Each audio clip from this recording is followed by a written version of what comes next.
This is it, what? Fettuccine with the team, we getting lit. What? Got it rolled up, now who really tryna hit one?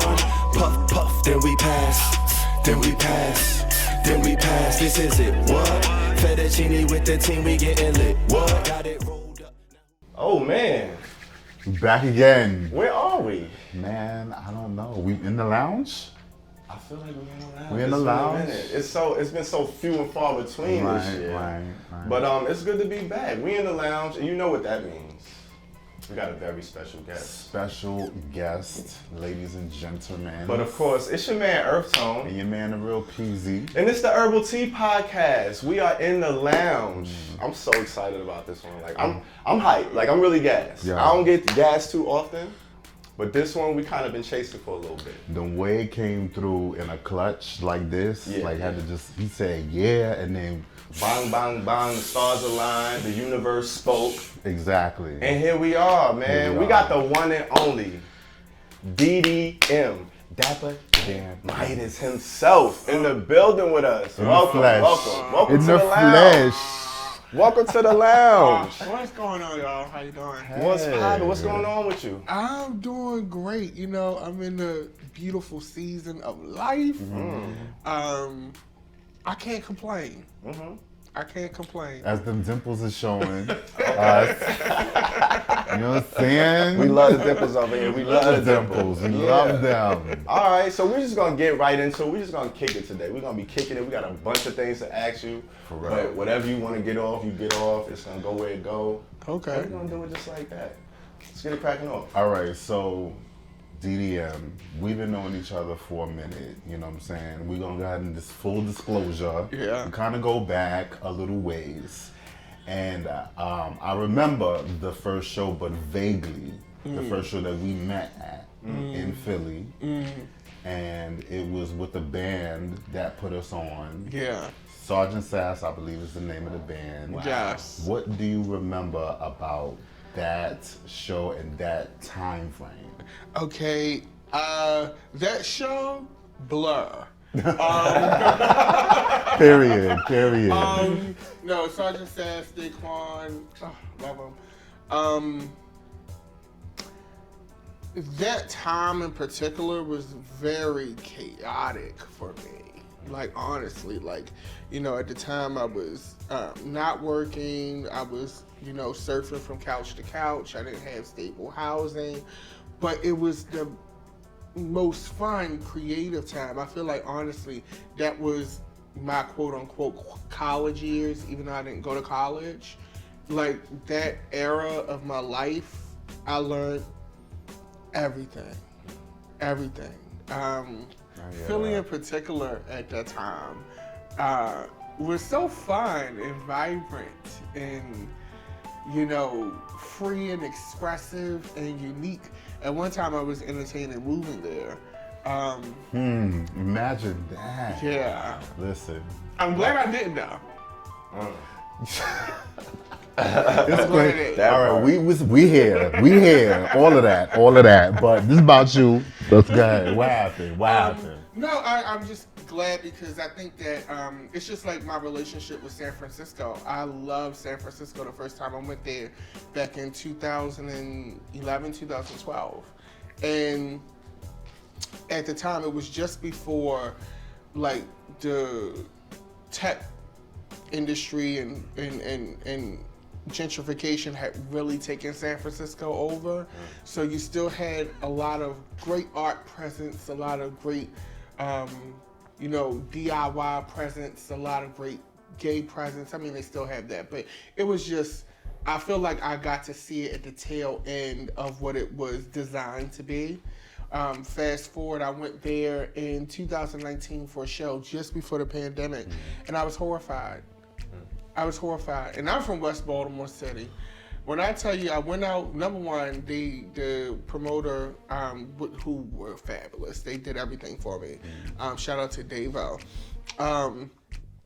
Had put me in a hotel downtown. And Westfield Mall is in downtown San Francisco, for those of you who may not be familiar. And it's also the social services building, which, by the way, being an East Coaster, the shit looked like a mall in itself. Like, it was gorgeous, right? So I go to the hotel, and I'm like, I'm hungry. This is around 8 o'clock at night. The mall closes at like 7:30. And so I get to walking, and I see the streets, they literally came alive with nothing but homeless people. And like, I'm walking throughout, and I walk past the social services building, the entire lawn, nothing but tents. Wow. And I was like, oh my God, like, I'm from West Baltimore, okay? Yeah. I turned my black ass around and said, I'm gonna do DoorDash. Wow. Okay? And it's not so much the homeless issue. I wanna be very clear on that, even though San Francisco and California at large has a very terrible homeless problem. Absolutely. And you literally see $1 million homes with people sleeping at the end of the driveway. So it's just terrible. But it's not even so much the homelessness. They have a lot of homeless people who have mental health problems. Of course. So you're compacting a terrible housing market with people who need mental health assistance. And some of the behaviors I was seeing, I was like, this is not safe. And so I went back. But I still live in Baltimore. I feel like I always have residence in Baltimore, but I also feel like I've outgrown it. I feel like I'm very much becoming a citizen of the world. I feel at home on trains and planes more now, and then going to different places. Like, even being in New York, catching a train is becoming second nature to me. I don't feel strange, you know. It does take some getting used to. Yeah, it's just different, If you you're know. not from there. You had mentioned in a previous interview, speaking on being a late bloomer and not really living life until you were like 22. Kind of speak to that and some of the pros and cons of that. Like, what were some of the things you observed? Because that's an interesting observation to make about yourself. Well, yeah, I look at, and this is gonna sound shady. I look at the people I went to high school with, and I look at where they're at in life, and a lot of them are doing very well. I'm gonna be very honest about that. But I see life on their face. They are so aged and so, it's a lot going on there. Even with like my friend group, like I'm in a place where I am just not at the same place a lot of my friends who I've known. Like, when we were going out in the clubs, everything was fine and stuff like that. And now, they all have gotten married. Most of them have gotten married. They're now in that season where they're having children. And that's just not where I'm at, I was a virgin until I was, 22 years old. And even then... Decidedly? Nobody liked me. Like honestly, like, I'm gonna be very, very honest and very candid. And this maybe shouldn't be the example, but when I used to be like even heavier. And in high school, I really didn't understand my look. And so I had lost a lot of weight, got in great shape, and then people liked me. And so part of that was I was very aloof. My mom did a great job at keeping me a child as long as possible. And when you grade that against your peers at the time, I was like, this is terrible. Like, you're not letting me do anything. But when I look at my life now, she preserved me very well. She actually did me a service. And so, like, for me, even now, I'm a late bloomer. Like, I'm just getting to the point where I can entertain a serious relationship. I've only been in one relationship ever in my life, and that was 14 years ago. And that wasn't even a relationship. That was really just me, like, being in lust because I was a virgin until I was 22. Wow. So it was like, we're having great sex, and we're together. Well, this is it. I guess this is it. We totally shouldn't have been together. Had no business being together.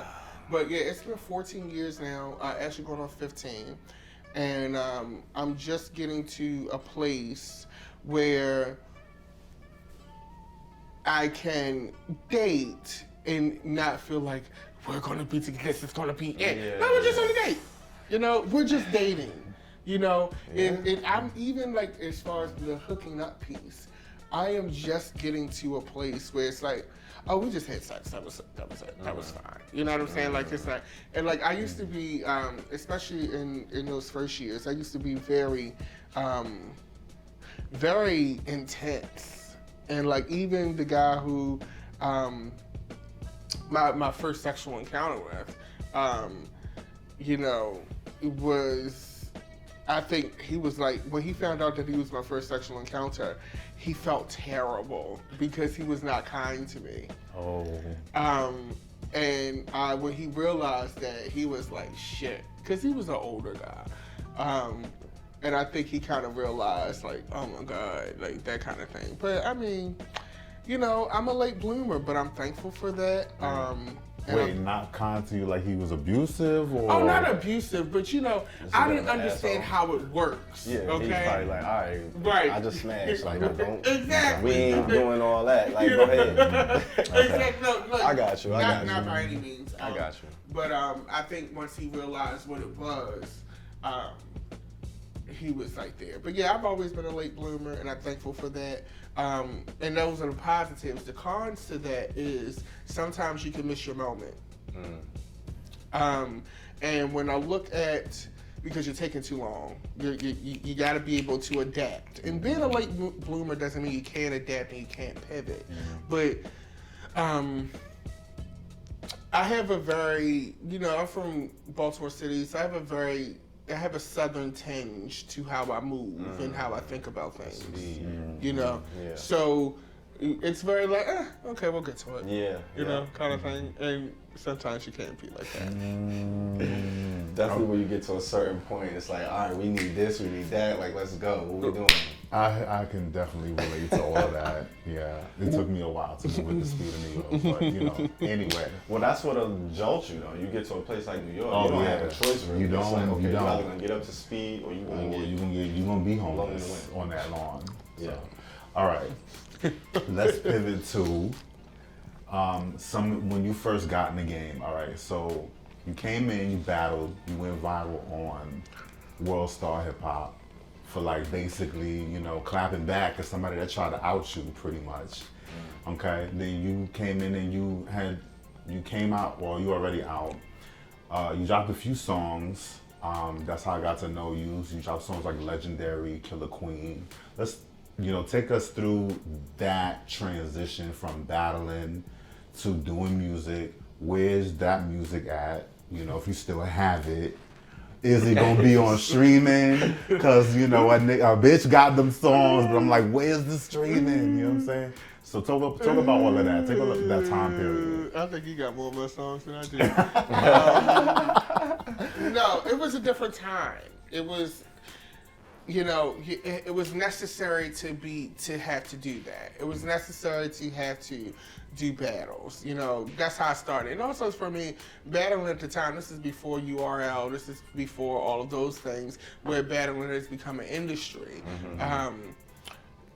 It was a quick way, to get some coins from dope dealers, and also a quick way to get your name out there. And when I say quick way to get coins from dope dealers, you know, at least in my city, they would bet on us. They would do side bets. A lot of the prize money at those competitions, you know, were funded by illegal means. That's just the reality. Okay. I didn't know that part. So, a lot of like in Baltimore in those years, if you know, when I first started, studio time was very expensive. Now you can do everything in your house. So most kids like myself didn't have $75 to $100 to pay for studio time per hour. So you did your battles, you did your shows, and you know, your neighborhood dope boy or somebody, you know, invest in you, and you know, that whole thing, you know. Oh man. And that's how it worked. Now me, I always worked. Whether it was cutting grass, working a job, I just always worked. But even then, it wasn't enough to do it. So even I had someone, shout out to Chuck, even I had someone who helped me in that process. So it was just a different time. Now the kids don't have to do that. And I think also too, at that time, oh God, I make myself sound ancient. At that time. It's history. It's a history lesson, y'all. It is. At that time, that was a prerequisite for hip hop. Never mind, the whole, even like taking the stepping queer stone. space out of it, it was a requirement. You had to be, if you couldn't battle, you at the very least had to be able to do ciphers and freestyle. And if you didn't freestyle, you needed to have written Have ready. a verse in the tuck. Sign up ready. now. Yeah. You That had, part I know. At the very least. it had to be there. And so that's just the culture that I was birthed in, which is why even to this day I'm a fiercely competitive person. I'm a fiercely competitive person on stage. I'm a fiercely competitive person even when it's showtime, the actual sonics on the mic. A lot of the sound engineers at shows now will tell me we haven't heard anybody perform without backing tracks in years. Oh my God. Like, that's so refreshing to hear because I hate that. Like, that's a pet peeve of mine. When I go to the show and I hear you just rapping over the song, like, you pretty much just going to Spotify and playing your song and rapping with it. Like, no. We talk no, about I this. hate, We talk about I this hate all that. the time on the show. But that's a thing. All Like, the that's a time. newer thing. Like, people don't even recognize that that's going on if they weren't from that era. It's like, what are you talking about? Like it's funny and it's interesting because coming from battle culture, even though I'm a soft-spoken person in life, on the mic I have a very loud, pronounced tone. So even in the battle of noise, it's kind of ingrained in me to be able to cut through other acts because that's how I was trained. You have to, yeah. So it's that time was just a different time. Also too, it was tough. We couldn't get meetings if you like being our artist. You know this. You couldn't get meetings. You couldn't get So many opportunities. people. You were so dependent on DIY spaces, which is why I will always have a love in my heart for the warehouse kids and the art kids. You were so dependent on those things because there was no Lil Nas X. There was no Saucy Santana. There was none of these people. Like now a black kid, especially black children, black queer children, can look on TV and they can see an example of who they could possibly be. Whereas our era, when I first started, at least for me, I can't speak for anybody else, but for me, my avatars were usually black female rappers or gay white entertainers who were like way older. Of course. You know. Speaking of that, you mentioned that. What's your take on this new gay rap pop revolution? You mentioned Lil Nas X, Saucy Santana. You got artists like Steve Lacy, K Tronada on the other spectrum of it. What do you think about that? What are the effects of that? Because you mentioned like we coming from a different era where we didn't have that. That wasn't readily available. You couldn't just go on your phone and download an album from your favorite gay pop artist. Like you have that now. So what do you think of that whole movement and revolution? I think it's beautiful, honestly. It's so funny because when people ask me this question, especially because I haven't gotten my moment, quote unquote, yet, and as it pertains to a national and global level. And I think they ask me sometimes to see, because they expect me to be frustrated. They expect me to feel cheated. And I just don't feel that way because I've always been a chameleon. I'm like Doctor Who. I will reinvent myself every few years. Every few years. And I think having this is great because, like, it's so funny. I look at when I first started, I was like, oh my God, he's a gay person. It's like you're a leper and a pariah. Fast forward now, it's like, oh, he's the gay person, but he's like the cool gay person. I went from being a leper to being a digestible version of the culture, which is so interesting to me. Man, that's right there. That's a whole statement. That's it's an entire statement. But it is so true because I have, people from all walks of life, gay, straight, even with like my YouTube with Secretary Shade and all of that. Like, I have so many cisgender men who will sit and have conversations with me, like sit and talk. And they're like, I can just relate to you. I like how you do it. I said, well, you're also talking to a person who is a real millennial in the sense that I know how to communicate in an analog and digital way. Oh, we talked about that all the time. Kind of different. I feel like It's not too many generations that have that though. You got to think that's a singular pocket right there. It really like is. when we had 1 foot in, 1 foot out type. Like we knew what it was like to dial up, have a regular phone, For real. call waiting, somebody on my hang up the phone. Like we had all of that to the point where we had to learn how to use cell phones, learn how to type. Like I had typewriting in high school. Yeah. Me too. Like, I sucked at That's it, but I how still I did it. type. But I think that also contributes to this generation's ability to constantly reinvent and pivot, because we've seen so many not only technological changes but human evolution changes For real. in our short time. Like when you look at, let's say Beyonce for example, she's 40, 41 now. Well, she'll be 41 September 4th, 2022. I knew he was gonna run it down. Like, pinpoint. We already knew it. She's 40, but her 40 doesn't look like what we It's envisioned. different. Yeah, like we're changing the mold. It's different. Like even myself, I will never give the exact number, but I look at, Okay. lady never tells her. Let it age. never tells her age. But when I look at how old I am and my age, and I look at my peer group, and I go to clubs now since we've been able to go to clubs again, and I talk to kids who are like 20, 21, and they're like, yeah, so, did you just graduate college? Like, what's going on? What are you doing? And in my mind, I'm like, sis, I was doing the college thing when you were like in elementary school. Sis. Come on, sis. But I'm thankful though, because to appreciate- them, yeah. they don't, I think also too, we have a lot of things to help us, a lot of skincare regimens, a lot of just Everything. different things. You was that talking just- about that rate of change. It's so fast now. Like we evolved at a different rate. It's Different like speed. exponentially. Yeah. Okay. Let's pivot on to the next era of your career, Bond Street District. Talk about that. How did that come about? What happened to Groove? What were some of your successes? Anything?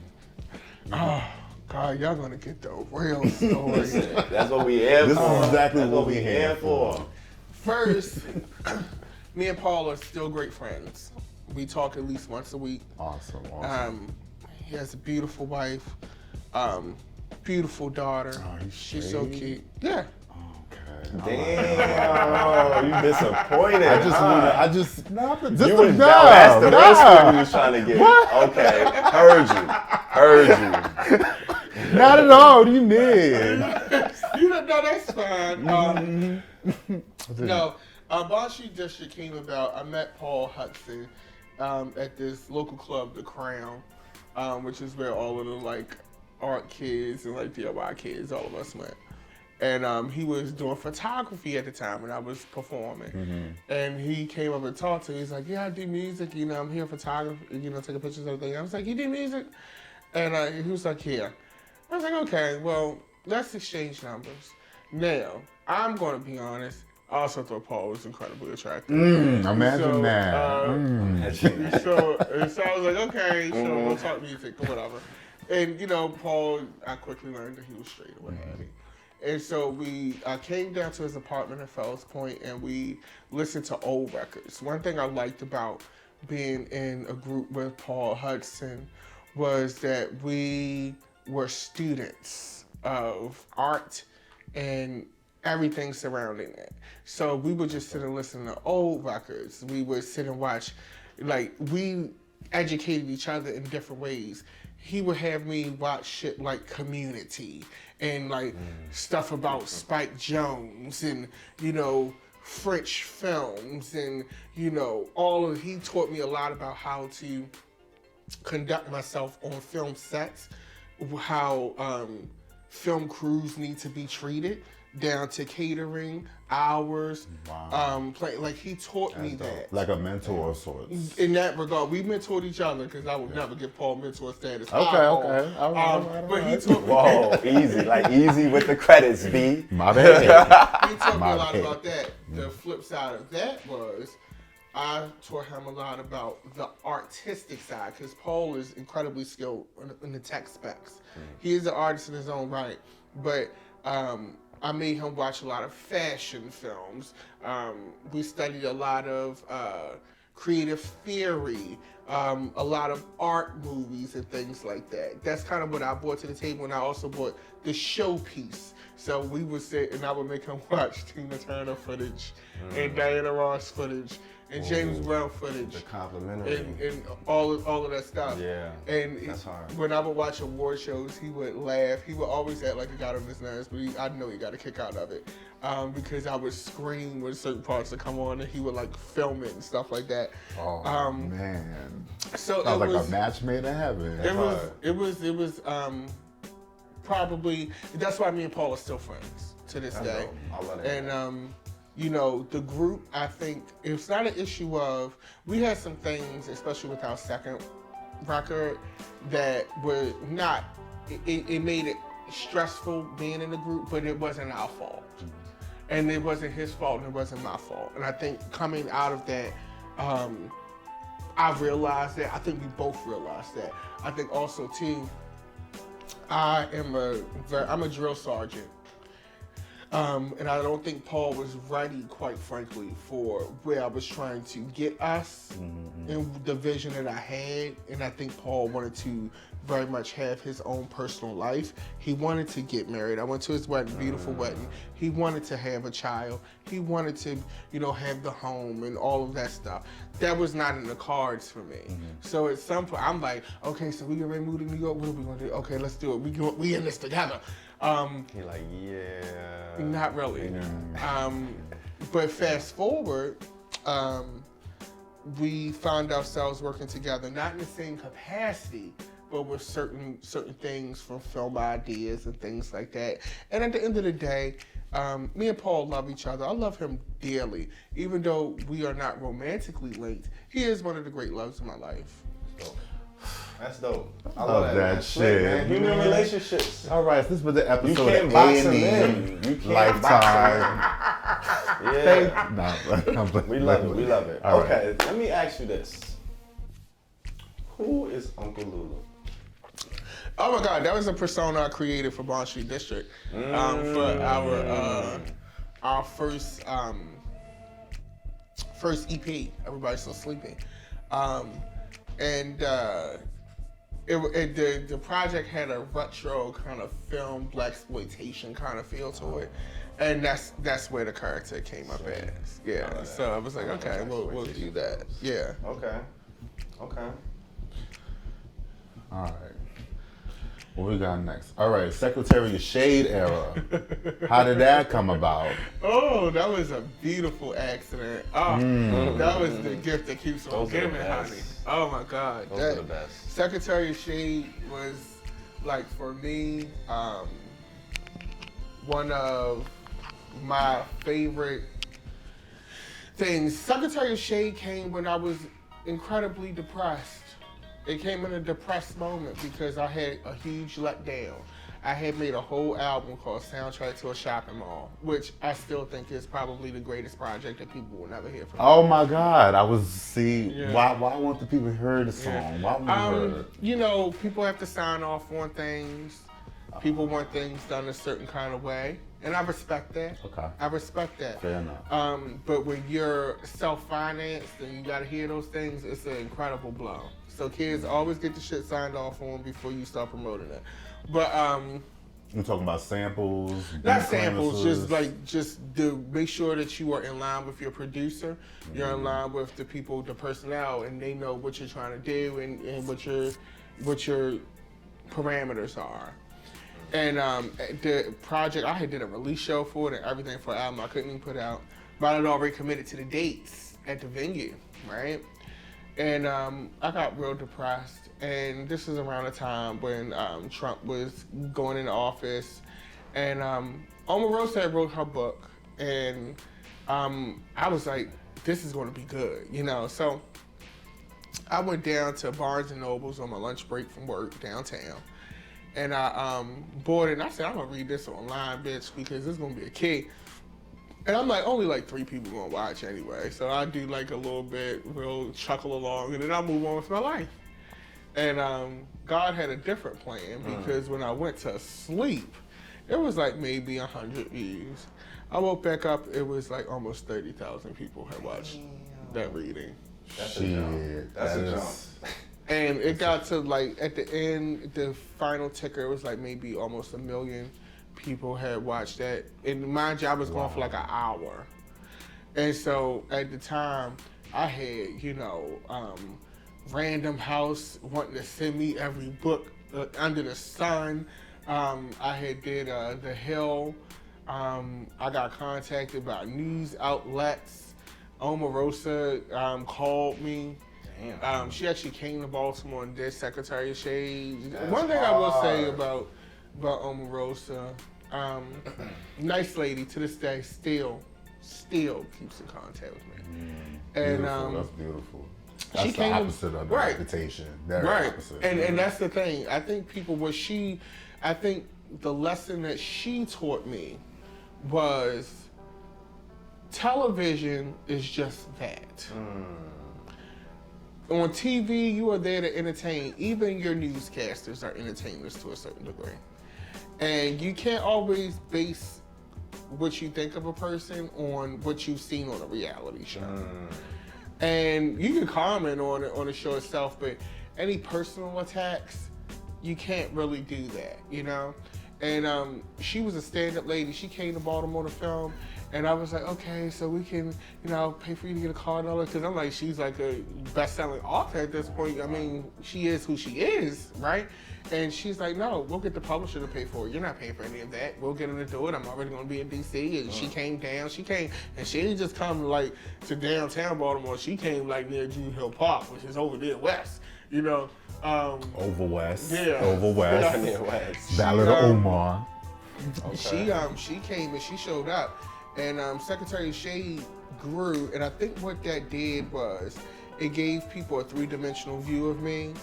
It also helped my personality get out there a lot, because during those political readings, during those political recaps, it did galvanize a lot of people.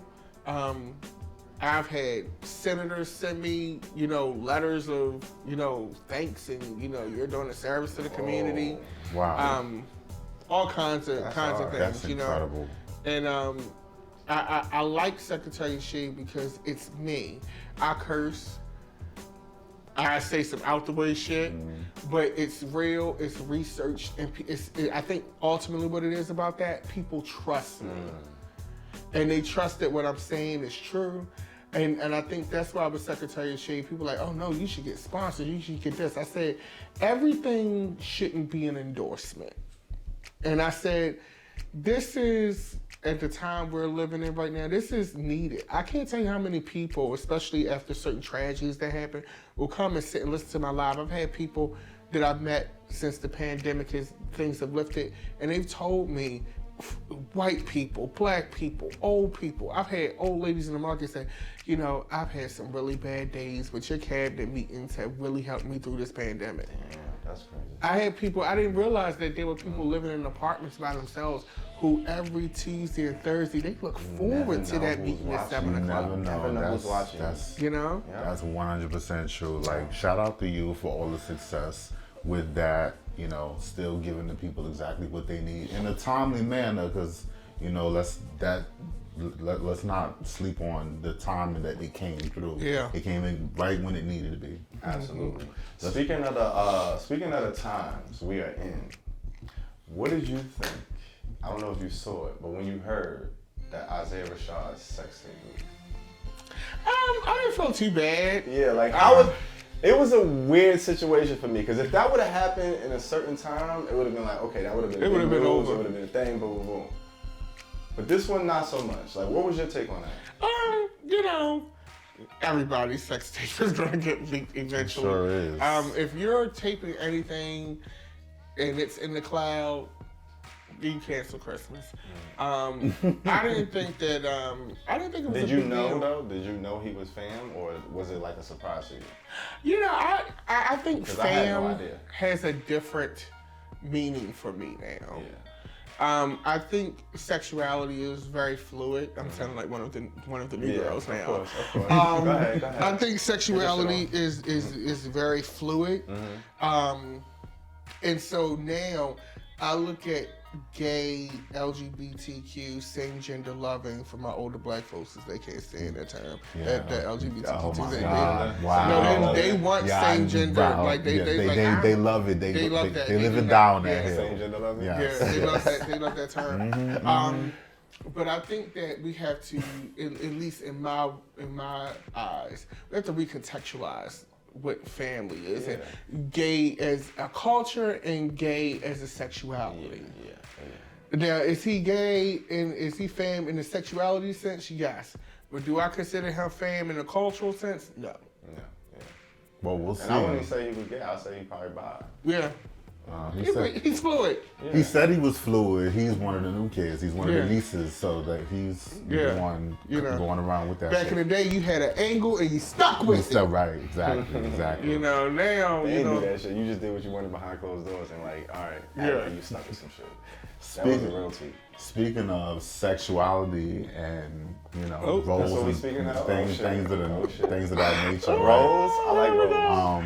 We talking. So you put the new single out, Hoochie Daddy. Oh, come on now. You can't be blushing and you got a single called Hoochie Daddy. Right. What we doing? Exactly. I know this DDM. So you have a whole relationship with the bear community. Bear World magazine had you basically plastered centerfold, Playboy centerfold, Playboy the face? centerfold, Is this the face? Playboy centerfold.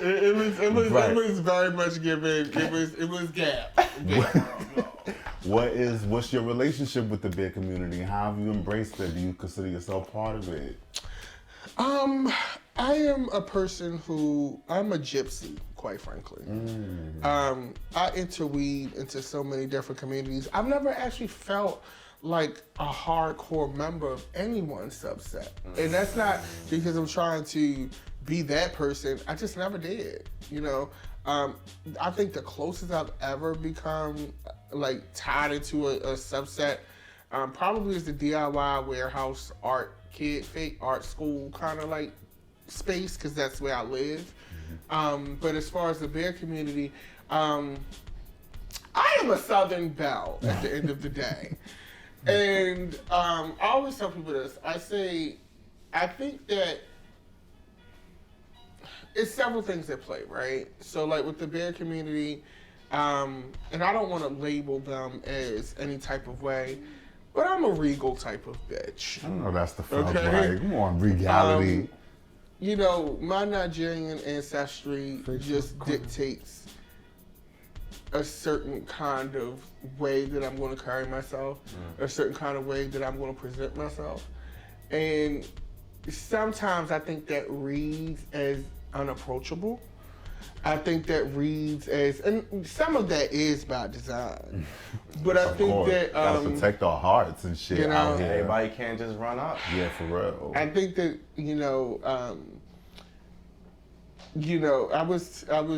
I went to Big Boy Pride because I was a title holder.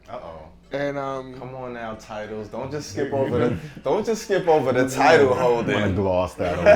Nah, Because I'm you don't holding gloss. titles over there. Because that's why I win. I won the Big Boy Pride. Okay.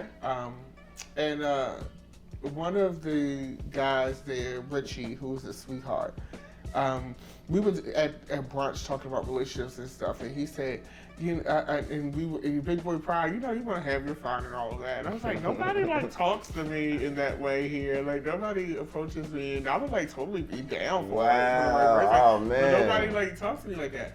And he goes, you don't understand how you present. You present as a person that commands respect, which I do. Even if I want you to treat me like a host, a certain way that you have to approach me for that. And I didn't realize, but that's so who I am.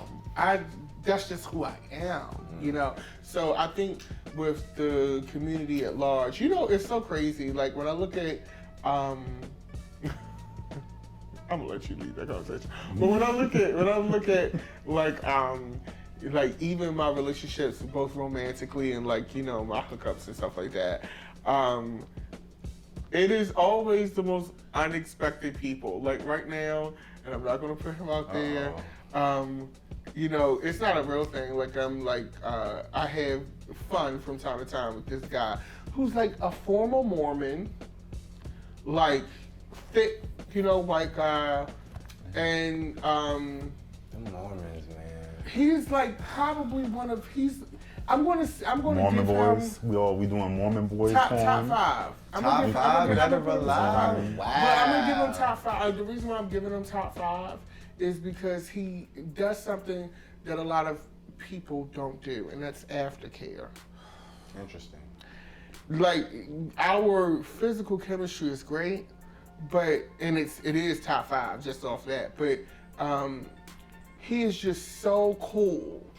After the fact, we sit and talk about Scarlet Witch and MCU, and you know he's encouraging, and we encourage each other. He wiped you down with a warm washcloth. Oh, you know what the warm bar? Yes, Fam, come on, fam, son. fam. The warm Fam, if your barber don't do that at the end of your cut, then you need to find somebody else. Yeah. So the warm rag man, after listen. a nice little. Yeah. Are we looking out like that? Is that what we're doing? I'm Yeah. gonna leave it. I'm gonna leave it there. The warm rag is the moment, but no, like even even when people ask me, they say, "Well, what is your type?" Because I think people assume that I may have a type. I really don't. And when I look at the men who I've liked the most, none of them look or feel the same. I had one guy that I was really in tune with. He was like maybe 6 feet. He was a rail, like super thin, dope boy, but some of the greatest conversations I've ever had. Another one was an older gentleman that was Middle Eastern, and he was kind of pushy, but in the most sweet way. And he's like, "You can do it. You can do it. You're gonna do it. Just do it." You know, like kind of a thing. Like, so yeah, it's just I don't know. It's just different. Okay. You mentioned that the media does a good job of pretending to be progressive. Do you feel like that's still accurate? Like, what's the? So speak to that. Why do you feel that way? Very much so. This is show business. Politics is show business. Show business is show business. It's show business, not show friends. And is there any way to cut through that? Like as an artist, is there any way to like speak to us directly, get through all of the commodification, and like just have a clear-cut message? Like, do you think is there any way around that? I think in America right now, the only way that'll happen is through severe trauma. Right now, everything is so prepackaged, and that's everything. Even when you look at the magazines, you look at the video, the level of trust is just not there because nothing feels. I think organic is the thing that is missing. Nothing feels organic from, you know, like even when you look at certain fashion magazines, it's the reason why we like the British version and the French and Italian version more than we like the American version. When you look at just things in general, like even, okay, this is Pride Month, you know, it's kind of like feeling like a black person twice because you're only getting booked because it's Pride Month. So like, right? You know, That's crazy. you're only like Pride toothpaste, Pride bagels, Pride, Towels, everything. Like yeah. everything. Everybody has a Pride capsule collection. Rainbows everywhere. You know, Versace had a Share Pride collection. We just was coming back, passing down, was it Midtown, and what Nordstrom had the lights on Nordstrom. the windows. Come on, Nordstrom. Fucking wow. Rainbow pattern. Listen, Let me guess. Just saying. So everything is a business. Everything. But I mean, it's like, all right, what's the opposite of that? Like, just no acknowledgement, no love. Like, is that the balance? Like, how do we find the balance? What's the middle ground? I think intent is the thing, you know. I think one thing that I pride myself on is education. This is where some of the newer girls, we tend to bump heads because I come from a time where, I don't even remember all the pronouns and letters and shit. So if I'm in the community, I know what it is. You have to give people grace and a little bit of agency to step in a time. If this, I'm not saying, and some people say, well, if they said that about racism and black people, I say, well, the world and the country has had centuries to deal with that, okay? That's the difference. But even still, like when you're pronoun, like if someone's lived their whole life and in a male and female construct with no deviation, Hard to unlearn that. or the deviation was seen as an anomaly, you have to give them room to reprogram because you're going through decades of programming. Yeah, that don't just You don't Lights just off, snap that off switch, yeah. overnight. Like it's like, all right, that's gonna be a progress. Like relax. Yeah, you I'm not give them personally their attacking space. it. Right,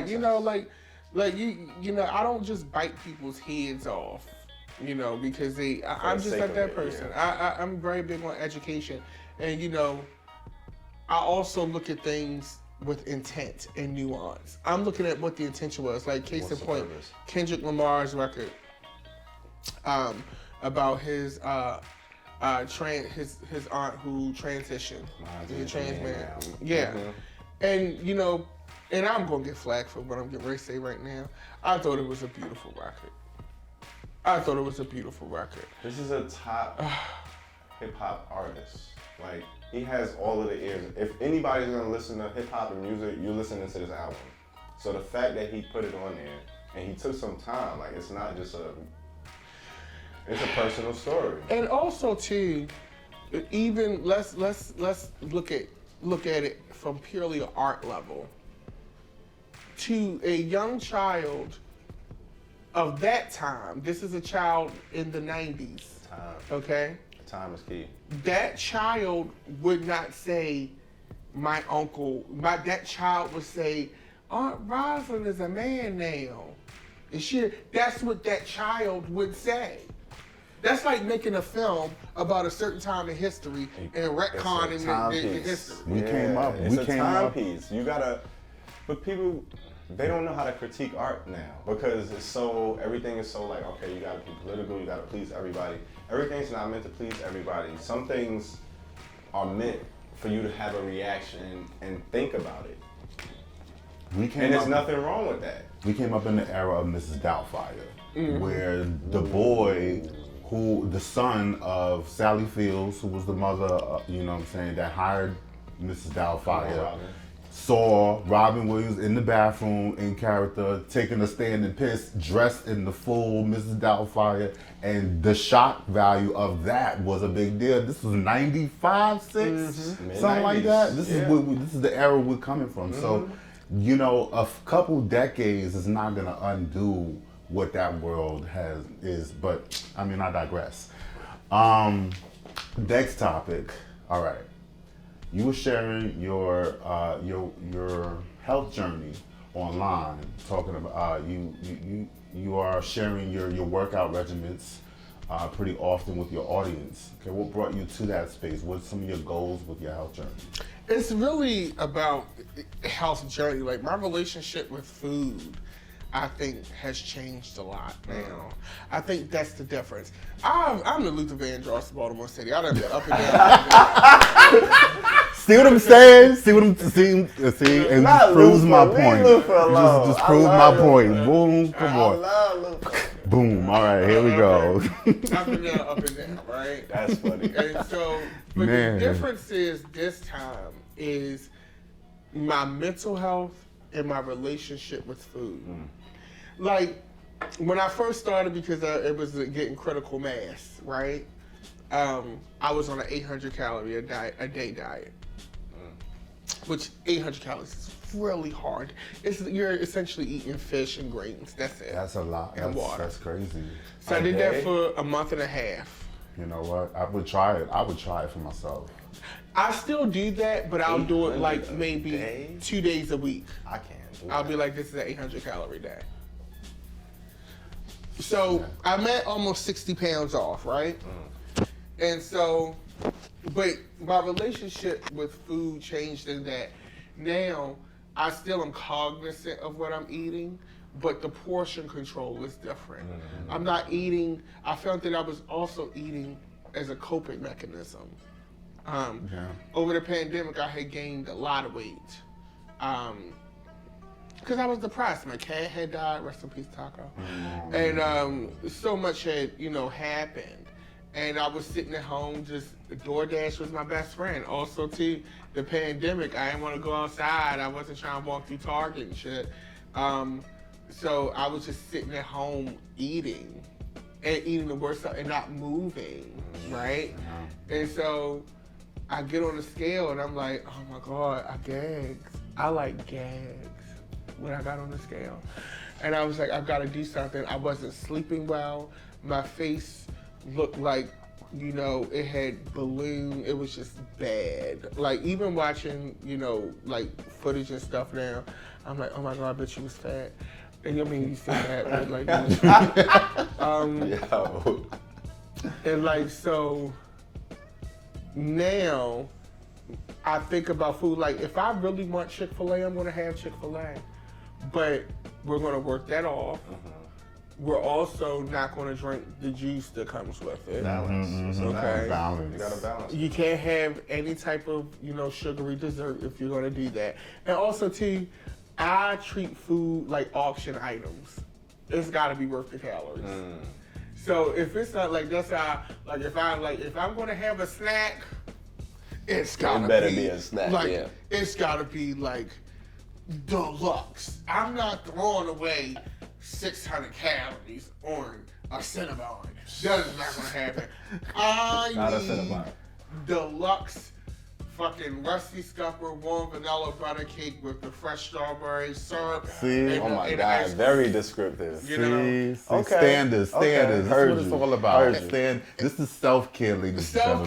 Self-care. And Self-care is the best health-care. I do cardio every day. I work out 6 days a week now.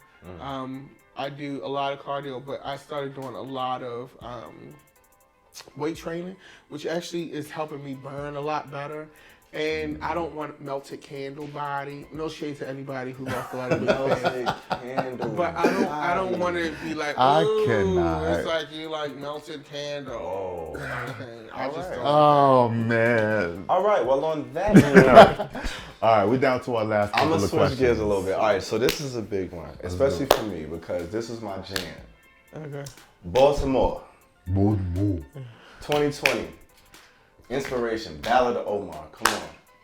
You know that was my album. That was our album. But That a was year our- we later, bonded deeply. the actor, rest in peace, Michael K. yeah. Williams, passed away, who portrayed that actor Omar. What was your reaction to his passing? Did it bring back any feelings of you recording that project? How was that whole whirlwind for you? Because that was only, really a few months after the project.